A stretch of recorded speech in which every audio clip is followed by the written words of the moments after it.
Nukoyoi Dakota, Nukoyoi Pot. Good day, everybody. My name is Debra Harry. I'm from a place called Pyramid Lake. My people are called Numu. We call ourselves Koyoi Dakota for a fish that's endemic only to our lake and found nowhere else in the world. So we're Koyoi Dakota. We're the fish Koyoi eaters. Which is kind of interesting because we're desert people, and it's always wonderful to be in the green, lush Aotearoa here. I want to acknowledge that we are on the lands of the Waikato Kainui peoples, and how wonderful it has been to be here and to be received so graciously, as always, fed and taken care of. I also want to say it's a really an honor to sit here with these mana wahine, strong, beautiful, smart Indigenous women who are all doing amazing work in their fields. And this is the first time that we've had a chance to work together on a common theme. So I'm really appreciative of that opportunity as well. Also want to acknowledge one of my own mentors, Steve Newcombe. He's a Lenape man. He wrote a book called Pagans in the Promised Land. And he's been working on the doctrine of Christian discovery since the 1970s. He, along with a Lakota elder, Virgil Killstraight.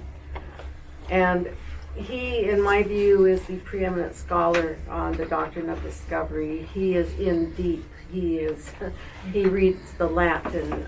He's constantly reading old books and just analyzing this issue from every angle, while at the same time keeping his head out of the woods, so to say, out of the grass, by always remembering who we are as the original free and independent peoples of our lands and territories. And that really is the dichotomy, is how do we keep ourselves from being subsumed in this legal fiction that completely surrounds us, that is completely embedded in the laws and policies of these colonizing states, and that want us to forget who we are, right? They want us to forget that we are the original people of this land, that we are free and independent, and that they have a false claim of dominance over our lives and a false claim of possession over our lands. And so that's kind of, who I've studied with and who I have learned a tremendous amount from. And I can't start this conversation without acknowledging how much I have learned from his incredible work. I had an opportunity to travel with Steve and Sharon Behn, a Cree attorney, a few years ago to Seville, Spain. And Steve worked for 2 days at the Archive of the Indies to convince the museum director that we should see the papal bulls. And we did. And it was the first time that even the museum director had seen the actual papal bulls of 1493. And so he was very excited when they finally pulled him out of underneath the underground storage, because typically people can only study the digital versions. So they did bring them out, and we did have an opportunity to see the two 1493 papal bulls that were issued in March. Just to say that, here's what I found.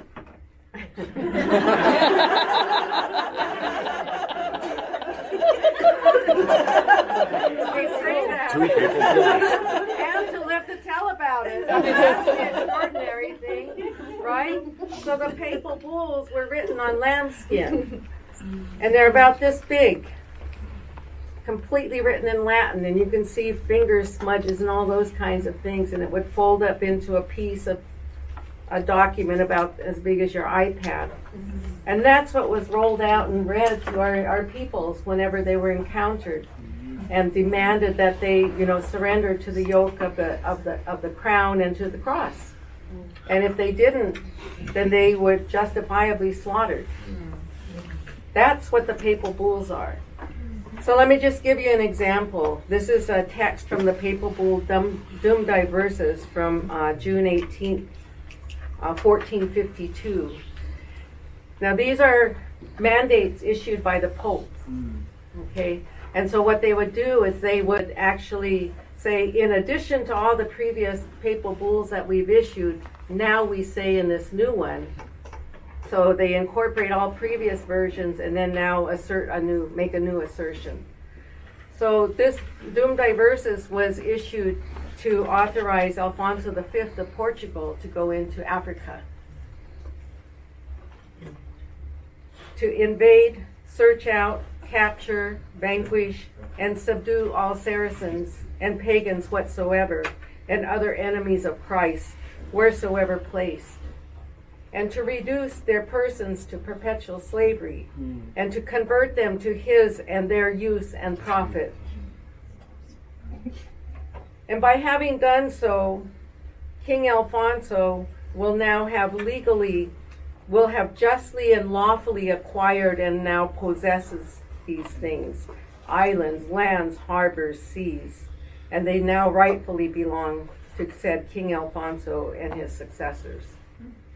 So these papal bulls were mandates from the Vatican granting colonizing captains, Cook and Alfonso and all of them, this presumed right to go and invade and capture and take and commit horrendous acts of genocide against our peoples. Anyone who is not Christian. So the doctrine of Christian discovery is an appropriate term because that's how embedded it is with the church. And when you see the law cases that have come out that cite the doctrine of Christian discovery, it's a presumed right that belongs only to colonizing countries, which were, of course, Spain, Portugal, the Dutch, French, UK, and so on. Okay, that's who we're talking about, who have this presumed right of the doctrine of discovery. And when they talk about it, those who have that right, they consider that to be a preeminent right by virtue of the fact that all other peoples in Asia, in the Pacific, in the Americas, in Africa, were non-Christian people. So all the rest of the world was non-Christian people. And that's what this is about.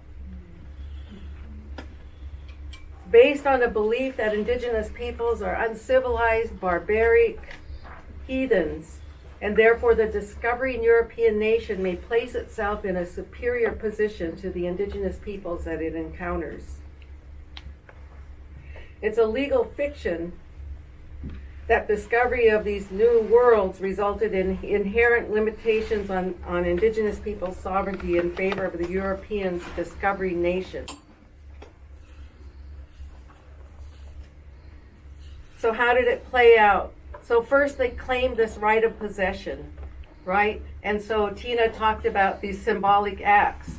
They plant a flag. They throw sand in the air. They pull up some grass or whatever, right? They do this little ceremony. And it was, in fact, a ceremony. Cuban scholar Luis Rivera, in his book, A Violent Evangelism, said it was a religious act. And in fact, what it was a baptismal of the land, taking the land for the Vatican Church, for the church. So it really was, in fact, a ceremony that was being conducted to claim land. And then they enact these systems of punishment and incredible cruelty that was carried out against our peoples. There's a quote here. Sanz writes, "Force is an indispensable element for the propagation of civilization." Las Casas writes in his Devastation of the Indies, "The Spaniards found pleasure in inventing all kinds of odd cruelties, the more cruel the better, with which to spill human blood. They built a long gibbet, low enough for the toes to touch the ground and prevent strangling, and hanged 13 natives at a time in honor in honor of Christ our Savior and the 12 apostles. When the Indians were thus still alive and hanging, the Spaniards tested their strength and their blades against them, ripping chests open with one blow and exposing entrails. And there were those who did worse. Then straw was wrapped around their torn bodies, and they were burned alive. One man caught 2 children, about 2 years old, pierced their throats with a dagger, and then hurled them down a precipice. So those who don't know, Las Casas was an eyewitness. He traveled with Columbus. And he later turned to his Christian side of things and began to argue back in Spain that, well, maybe the church doesn't have this right to dehumanize these people and to be so cruel. He writes again, he says, "There came Spaniards who immediately behaved like ravening wild beasts, wolves, tigers, or lions that had been starved for many days. They laid bets as to who, with one stroke of the sword, could split a man in two or could cut off his head and spill out his entrails with a single stroke of the pike. They took infants from their mother's breasts, snatching them by the legs, and pinched them head first against the crags, or snatched them by their arms and threw them into the rivers, roaring with laughter, and saying as the babies fell into the water, 'Boil there, you offspring of the devil.'" In other words, the most cruel brutalities were enacted in the name of the church against indigenous peoples. They even did a sport called dogging. There's a book about it, Dogs of the Conquest by John Grier Barner, written in 1983. One favorite sport of the conquistadors was dogging, traveling as they did with packs of armored wolfhounds and mastiffs that were raised on a diet of human flesh and were trained to disembowel Indians. The Spanish used the dogs to terrorize slaves and to entertain troops.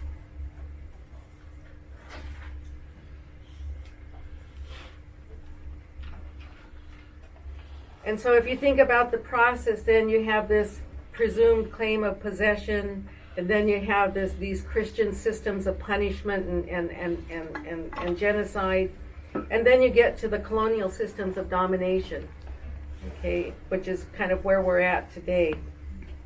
And these colonial systems of domination are now embedded in the colony, in the laws, in the policies, in the minds, in the beliefs.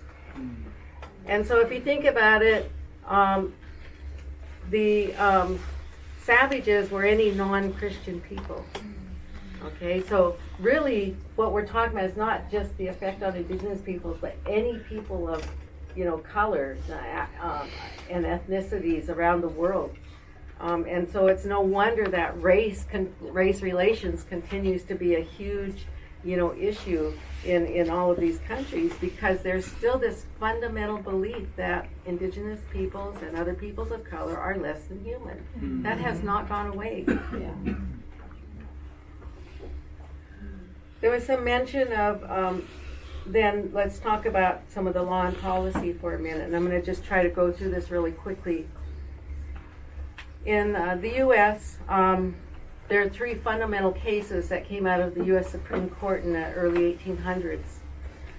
In 1820 was Johnson v. McIntosh, and then subsequently there was Cherokee Nation v. Georgia, and then Worcester v. Georgia. So they're called the Marshall Trilogy because these were decided under Chief Justice John Marshall.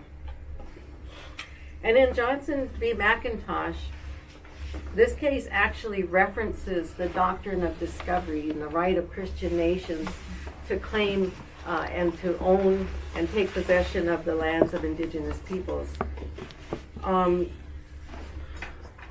In the court case, Johnson v. McIntosh, no indigenous peoples were involved. So that's a violation of the U.S. Constitution. Like if a court case is involving your interests or your rights, you have a right to be there in the courtroom to defend it, right? In this case, there were no indigenous peoples in the room. And then it turns out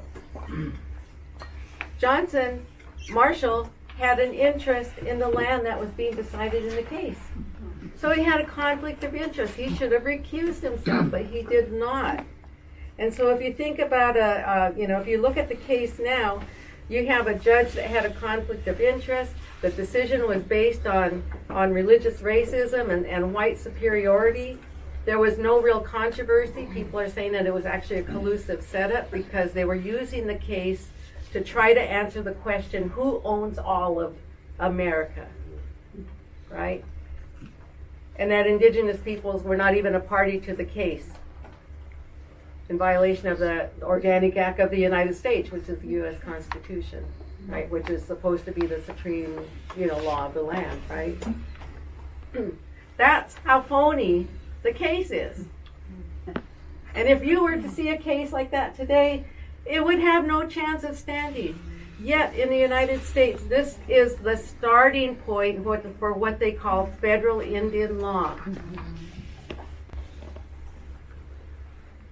It's phony, it was illegal, it was a land grab based on racial superiority, and it still stands as law today. The other two cases built off of that. So Cherokee Nation went on to say, well, we think indigenous peoples are not real nations in and of themselves.